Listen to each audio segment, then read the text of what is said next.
Ibrahim Traoré's greatest vulnerability was never his power. It was his family. His enemies knew this. And one afternoon, they made their move. His 14-year-old sister, Aminata, vanished while walking home from Imam Malik Middle School in Ouagadougou. It was 3:30 p.m., under the scorching African sun. Her math book clutched to her chest. Aminata smiled at her friend Fatima. "We have a test tomorrow," she said. "My brother will help me study, like always." She never made it home. By 4:45 p.m., her mother Miriam's hands trembled as she called Ibrahim. "Aminata hasn't come home. She's always back by now, and she's not answering her phone." President Traoré was in a meeting with the defense minister, but at the sound of his mother's voice, he stood up. "Call Mamadou. Initiate emergency protocol. Now."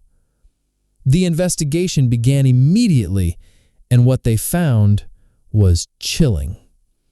Every surveillance camera along Aminata's route had gone dark at exactly 3:25 p.m. Security logs showed a coordinated cyber attack. The two guards assigned to trail Aminata discreetly found unconscious in a side alley, drugged. "This was no ordinary kidnapping," Security Chief Mamadou said grimly. "This was surgical, professional." Traoré's jaw clenched. The fury in his voice was ice cold. "This is political." For 3 days, there was nothing. No ransom demand, no leaks. Aminata had disappeared from the face of the earth. But on the fourth night, at 2:30 a.m., a call came in. Blocked number. A voice, calm and calculated, speaking fluent French. "Bonsoir, Ibrahim. I hope your sister is comfortable." "Who are you?" "Not important. What is important is that she stays alive." "What do you want?" "It's simple. Reverse the gold mine nationalization. Cancel your uranium deal with China, and stop your revolutionary resource games." Traoré's hands trembled with rage. "And if I refuse?" "Then your sister begins her new life in Amsterdam. She's 14, just the right age for the market." The line went dead. Traoré sat in silence, his hands pressed to his forehead. For the first time in years, he felt powerless. But only for a moment. Then the fire returned. "No," he said aloud. "This time, I'm hunting them." By dawn, his war room was active. Security Chief Mamadou, Intelligence Director Kanate, and the nation's top cyber warfare expert, 28-year-old Sarah Kamar, trained at MIT, were all present. "They think my weakness is my family," Traoré said. "But by touching my sister, they've touched all of Africa's daughters, and that will be their downfall." Sarah analyzed the intercepted call. It was routed through 7 countries, but the real origin was Switzerland. The Amsterdam reference is a misdirection, and we found something else. Mamadou added, "In the past 2 years, 73 Burkinabe girls have disappeared after receiving student visas. Most were 14 to 16 years old." Traoré slammed his fist on the table. "This is bigger than Aminata. This is a system." On the 5th day, Traoré took an unprecedented step. Live on national television, he addressed the nation and the world. "My sister has been missing for 5 days, and I know why," he said, eyes locked on the camera. "This was not random. This was political. Those who kidnapped her want me to stop nationalizing our resources, to back down. But listen to me carefully. You haven't just targeted my family. You've declared war on Africa's children, and I will not let that go unpunished." The world was stunned. Hashtags like Save Aminata and Hands Off Our Girls exploded across social media. Public support surged across Africa. Meanwhile, Sarah and her team uncovered the real location, an old warehouse complex in Amsterdam's Wallen district.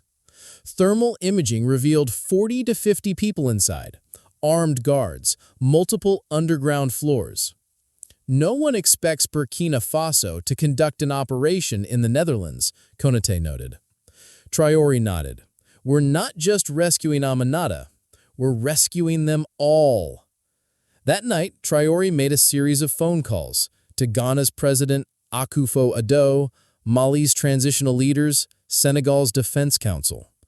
You have missing girls too, he said. Join us. 6 Special Forces men, covert, quiet, for Africa. Not one said no. The Amsterdam operation began on the 6th night. It wasn't a Hollywood assault, it was precision intelligence. 18 African Special Forces operatives entered the Netherlands as tourists. Sarah's unit disabled the building's entire security network. At 3:02 a.m., the assault began. Alpha Team, rear entrance secure. Bravo Team, sweeping the basement. Charlie Team, main target in sight. Minutes passed. First floor cleared. 12 girls secured. Basement secure. 8 more rescued. Then, Charlie to command. Aminata located. Alive. Safe. Back in Ouagadougou, Traoré wept silently. But he wasn't done. Detain everyone. Leave no files behind, he ordered. By dawn, 47 girls had been rescued, 23 traffickers arrested. But the greatest blow came from the hard drives Sarah recovered, names of bankers, corporations, visa agents, and government collaborators. The media erupted. Europe plunged into scandal. Investigations began across France, Belgium, the Netherlands. At the airport, Aminata sobbed in her brother's arms. I was so scared, but I knew you'd come. I'll never leave you alone again, Traoré whispered. Standing before the cameras, Aminata at his side, he addressed the world. I didn't just rescue my sister. I rescued 47 daughters of Africa. This wasn't charity. It was justice.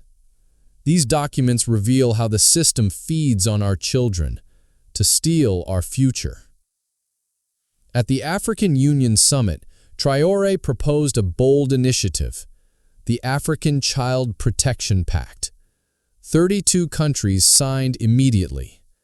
3 months later, the Aminata Foundation launched across the continent to track missing children and dismantle trafficking networks. Within a year, it gained support from all 54 African nations. Aminata, now 16, studies mathematics. She dreams of MIT, like Sarah Kamar. People call me the rescued girl, she said in an interview. But I'm more than that. I'm a protected girl, because my brother made all of Africa my family. At the UN, Traoré declared, "We are building a world where no one touches Africa's children without facing the entire continent." His enemies had tried to break him by targeting his heart. Instead, they awakened his greatest strength.